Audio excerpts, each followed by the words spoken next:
Hello, welcome back to Soteriology 101.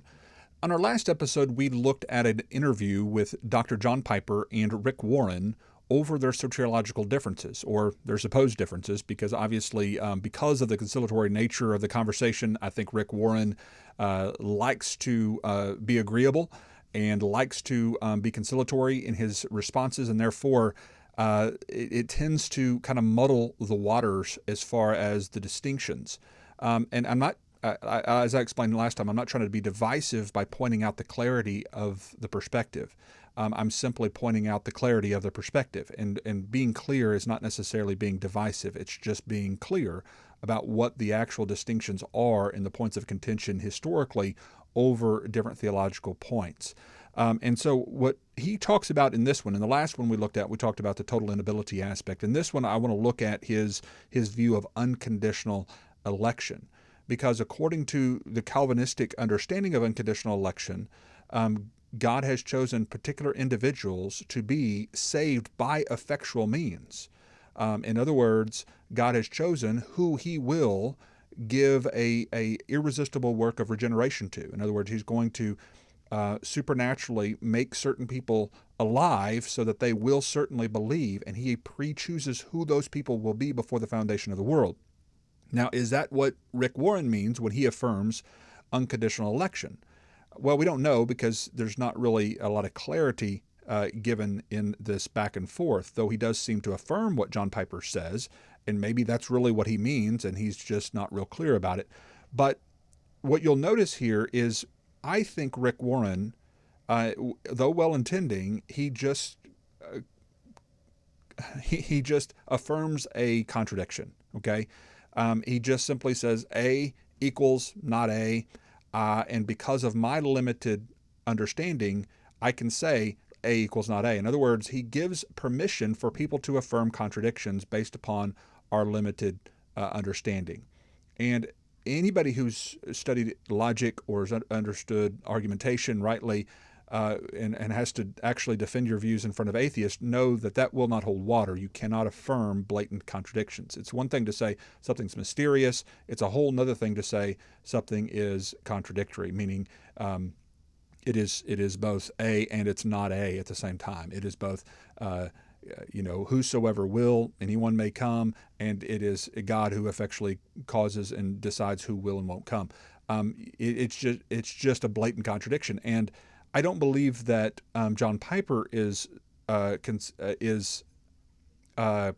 happy with or willing to admit a blatant contradiction. In other words, I don't think because of his writings, and even writes against J.I. Packer, when J.I. Packer appeals to an antinomy, which he's redefined is really just a blatant contradiction, John Piper actually writes an article against J.I. Packer because he called this an antinomy. Now, I don't think Piper gets very detailed with Rick Warren in this actual conversation to go through that, but I guarantee you John Piper is not going to say A equals not A. In other words, he's going to be very clearly in affirming individual election to salvation through effectual means, and not the concept or idea that anyone truly can freely believe in and trust in Christ, and it's up to them. He's not going to hold both of those views as you hear Rick Warren attempt to do in this conversation. Let's listen in. Would I be right? Here's my question. Would I be right to infer from your biblical commitments that your view of God's sovereignty, that you embrace the doctrine of unconditional election? Yes, I do. Of course I do. In other words, God does choose who will be saved before the foundation of the world. Mm-hmm. Would that be right? Yes. Well, and again, remember, even I could say, yes, God chooses who will be saved for the foundation of the world by saying, yeah, he's chosen that whoever believes in him, whether Jew or Gentile, will be saved. In other words, God has predestined, or he's pre-planned that whoever believes in him freely will be saved. So in one way, I can say, yes, he has made that choice of those who will be saved, and it's not based upon their works of righteousness, but based upon Christ, and therefore there's an unconditional aspect to it. In other words, it's not conditioned upon their good works or their righteousness, but instead there's still a condition of faith. In other words, we don't necessarily all of us as theologians don't necessarily make the same qualification that a Calvinist does of unconditional election, of saying it's unconditioned upon not only your works of righteousness and your meritorious works, but it's also not conditioned upon whether you believe or not. And sometimes that's why you have to get specific with somebody and say, okay, what do you mean by unconditional election when you say that? And if you listen to the whole conversation, you'll see that there is some rub in what Rick Warren has actually said with regard to man's responsibility and the condition of faith to access and to be in Christ and therefore to be saved. And so just keep those things in mind. There's also a sense in which we could talk about unconditional election of the nation of Israel, that God has unconditionally elected the nation of Israel. We could also talk about the election to service perspective of God unconditionally choosing his servants. In other words, he doesn't choose Jacob to be the servant through whom the lineage will come because Jacob is morally better than Esau. He doesn't choose, let's say, Isaiah as a prophet versus Isaiah's neighbor to be a prophet because Isaiah is more moral or more deserving to be a prophet. In other words, God can choose someone to take his message, and he can choose somebody to be his servant, like Paul versus Gamaliel or some other Pharisee of Paul's day. God doesn't necessarily choose somebody to serve his purposes based upon them being more deserving or more moral. And so in that sense, yes, you could say, I believe in an unconditional election, but unconditional election to what? Well, to serve a particular purpose of bringing redemption to the world through the gospel or through proclamation of the truth and being inspired in that way. That's what I mean by that. But whereas the unconditional election from the Calvinist perspective, he says, well, unconditional election to what? Unconditional election of certain individuals to be effectually saved through regenerative means. That's what he means by that. Again, you can have the same vocabulary words, but a different dictionary if you're not looking under the surface and saying, okay, what do you mean by that term, unconditional election? Election of whom to what? And if you don't get clear on that, then it's easy to talk right past each other. My qualifier on that is, I say, if I find a verse that tends to say something else, a whosoever will may come, I believe them both. I don't, my faith, my hermeneutics does not demand that I correlate every verse. In other words, there are often verses that appear. I'm a John 3:16 Christian. I believe God so loved the world. I do believe that. And I believe that whosoever believes in him shall not perish. But I also believed, predestined from the foundation of the earth. So to me, I'm able to hold tensions in my mind rather than having to explain them. And so I don't fit in a real good box in that I believe them both. Yeah, and you wouldn't, when you say you don't feel obliged to. Okay, so he's pretty much just affirmed a blatant contradiction. I believe both Calvinism and non-Calvinism is true. I believe both Arminianism and non-Arminianism is true. Okay, so now he may not put it that way, but it's this is the kind of response that you oftentimes heard in the former generations of there's two rails that meet in eternity. Two parallel lines that meet in eternity. Well, okay, you can't both have parallel lines and lines that meet. That's a married bachelor. Okay, that's just a blatant contradiction. There's a sign outside of the heaven's gates that says whosoever will, and then once you get in there, it says predestined before the foundation of the world. Okay, sounds really pretty, and that maybe help some people just to be able to go, I don't want to think about it anymore, so I'll just use this analogy from now on, so I don't have to think about it anymore. And that's the way some people deal with this issue, and they just say, well, I'm fine with living with this tension. And what they mean by tension is, I believe A and not A at the same time, and I'm okay with believing A, not A at the same time, and I'm going to just live within that tension. Now, I promise you, John Piper is not content with that, because John Piper very clearly says that God is the one who chooses the whosoever will. In other words, he's the one who determines whosoever will respond in faith, because he's going to effectually regenerate them. He has unconditionally elected them, and he has died only for them, limited atonement, and he will effectually or irresistibly regenerate those he has called, and therefore he does not hold to any blatant contradiction with regard to that particular statement, at least. It's very clear. God is the one And the correlation of the verses for John Piper is very clear. He would explain John 3:16 by explaining, yes, we believe whosoever will, but we also understand that those who will are those whom God has chosen, who have been regenerated first, and those are the ones that God has selected for no apparent reason, unconditionally, before the foundation of the world to become believers. And so, again, it may sound real pretty and nice for Rick to be conciliatory in these kinds of answers, but it's not an answer. It's just a blatant contradiction. So he says, yeah, I don't really fit into a box. Yeah, you do fit into a box. It's called a box of contradictions, and it doesn't hold water. And I'm not trying to be divisive. I'm not trying to be mean. I think he means well, and I think people who hold to that mean well. They're trying to avoid the conflict. I don't want to upset the Calvinist sitting across the table, who's obviously much more learned than I am on these particular issues, and I just want to get along. Let's just all be happy. Okay, that's fine. I'm okay with them doing that, but you also need to be okay with me being more clear about what I actually believe and saying I'm not going to hold to a contradiction, and I am going to reconcile verses that seem to be blatantly contradictory with each other, instead of just going, well, just because we're just too stupid to understand how those aren't contradictory to each other, so we just accept the contradiction of them. No, that's not going to work in apologetics. Sorry, it doesn't hold water. To correlate them, Yeah. let me restate that and see if you agree. You don't think that they ever contradict each other? I do not. I think any apparent contradiction in Scripture is my limited capacity. Me trying to understand God is like an ant trying to understand the internet. I don't have the brain capacity. Yeah, it seems to me that in the Arminian Calvinistic debates over the centuries, Calvinists have spoken like you just did. And Arminians tend to feel like they need to negate unconditional election. Is that true? I mean, you Probably get that sense? that's probably true. I mean, and I instead of saying, "Can I?" Okay, all right, time out.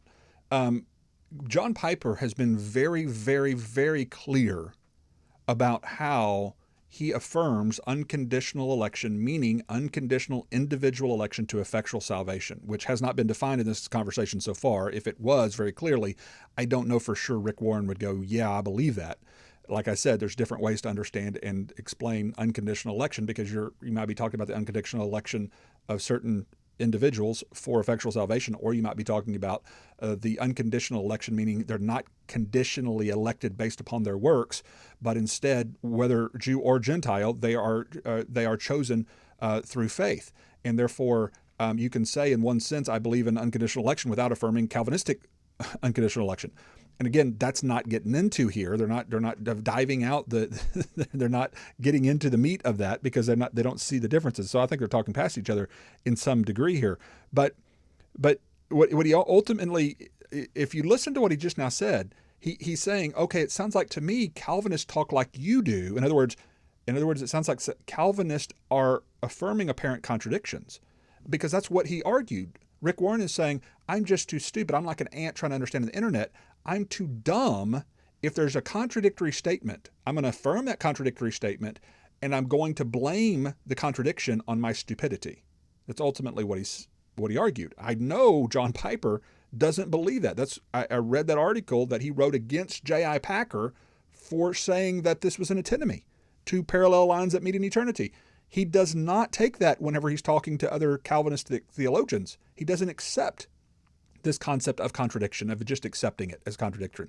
So in some ways, Piper is also trying to be conciliatory here, it sounds like, and trying to be agreeable with Rick Warren and not push him on affirming an apparent contradiction based upon just blatant ignorance. And for him to say that, it's ultimately to say, well, it sounds like Calvinists to me have sounded like you, just affirming a blatant contradiction, and Arminians just aren't willing to affirm the blatant contradictions. Well, no, Arminians or traditionalists or whoever you want to put in our camp, what we might want to do is to say, okay, what do you mean by unconditional election? And let's define our terms more clearly, and let's come to a clear theological understanding of what you mean by God selecting people before the foundation of the world, for what purposes, and how does that actually mechanically work? And actually be precise about what we believe. And if we were to actually do that, we might have a profitable dialogue versus just kind of, throwing grenades into the middle of something and talking past each other. Can I see both and? Right. In other words, there's two kinds of thinking. There is conjunctive thinking and there's disjunctive thinking. Disjunctive thinking says it has to be either or. Now, clearly, there are some either ors about I'm either trust Christ or I don't. Right. I'm either pregnant or I'm not. Right. Okay. But a lot of thinking in Scripture when it comes to theology is, in my opinion, conjunctive thinking. It's both and. Right. And my Okay, stop. Either let's use Rick. Okay, Rick, either you were individually chosen before the foundation of the world to become effectually saved by God, or you weren't. Period. Okay? There's not an A and a not A there. There's not a, yes, I was individually, unconditionally chosen. Faith was not, God did not know about my faith. God did not see my faith. God did not do anything. God unconditionally, without any apparent knowledge of anything that I have or done, God chose to effectually regenerate me at some point in life and thus cause me to want to believe in Him. And He didn't do that for the reprobates, of course. He did that for me, one of the elect. Either you affirm that or you don't. You can't say that both, yes, God did unconditionally choose me and effectually make me come to faith through regenerative means, and He also made that available and called whosoever will, and I'm a whosoever will. You can't have both and, okay, without just affirming a blatant contradiction. It's just not possible. It's like saying I'm a Calvinist and not a Calvinist. Okay, I affirm God's effectual salvation of certain individuals pre-chosen for no apparent reason before the time the world began, and I don't affirm that God pre-chose certain individuals before the world began and effectually says it is a nonsensical statement, and that's I think he has to be called out on that in order for, again, to have profitable dialogue about the actual points of contention. experience, I believe that, and I believe that. it is, and we're wired. Everybody's wired differently. Yeah, sure. When I see these two, Yeah. I am pressed, if I can, and sometimes you can't, to push them down until the root merges. Until you get to the root, sure. Yeah, until the root merges, you can see, the reason there's no, they look like whosoever will may come is an absolute truth. Yes. And chosen before the foundation of the world is an absolute truth. Yeah. And you just, some are driven They'll get them I think down. theology is an effort. That's why we need guys like you. Okay, what does it mean by that? We need guys like you to be more specific about what you actually believe and be really clear about what you're saying. And therefore, if that's true, then we need guys who disagree with John Piper to be clear about what they're saying. Whereas Rick Warren may not be willing to take that on, and he would rather take on the easier, hey, we just don't understand it, let's just all get along kind of approach. Which, again, I appreciate the nature of that. I do. And that's one of the reasons I think you'll hear me talk on this program about how we can disagree and not be disagreeable, that we can still love each other and still be clear about our theological worldviews. And that's what I'm calling us to, is that we don't have to affirm contradictions. We don't have to be unclear. We don't have to ignore the fact that we use the same vocabulary but different dictionaries at points, and we can actually point out those times when a word is being used or misused by our definition of it, and saying, I don't think Paul meant what you think he means in this passage is not in and of itself divisive. It's just truth statements, okay? This is what I believe to be true. What would be, and this is interesting, even in my own home. My wife is a licensed therapist, and she has to deal with conflict all day, every day in her work. And it's really interesting to me is that the most dysfunctional and unhealthy families are those who bury the conflict. In other words, they hide from their points of disagreement, or they suppress those points of disagreement. They don't bring those things to the surface. Either they push them all down inside of them, and their feelings are all kind of pushed down inside of them, and they just hold it all in and bottle it up and become angry and bitter and resentful, and therefore ensues depression, suicide, abuse. All those kinds of things come from the unwillingness to deal with your disagreements. And therefore, the healthier families are those who have learned to communicate their points of contention clearly and respectfully. Okay? So a healthy family is one who's able to communicate their differences with their family members in a healthy and respectful way. Is that true of a church too? Well, of course it is. Okay? So an unhealthy family is one who says, let's just all get along. Don't argue. Don't say anything. Don't talk. Don't. If you've got a problem with somebody, if you've got a problem with John Piper, keep it to your dang self. Stop trying to split the convention and cause problems. Just keep it to yourself. Bury it. Suppress it. Push it down. Be unclear. Be conciliatory. Okay, no, that's not healthy. I disagree with something John Piper said. I love him. I love him enough to say I disagree with this. I think it's wrong. I think it's wrong to believe and teach that God has individually chosen certain individuals to effectually save to the neglect of all other people that he rejected and hates salvifically before the foundation of the world, and that there are people who are born unloved by their Maker without the possibility of salvation because of the doctrine of limited atonement. I disagree with that, and I love you enough, and I love the people who are listeners enough to tell you that. And I'm not going to bury it. I'm not going to suppress it because that's unhealthy. It would be unhealthy for me to do that in this family. What's healthy is to me to be respectful to John Piper, but to also be very clear with him and to say, this is why I disagree with you. Respectfully, I disagree with you, and here's why. That's the way you handle conflict. Go and do likewise. Blessings to you. See you next time. Bye-bye.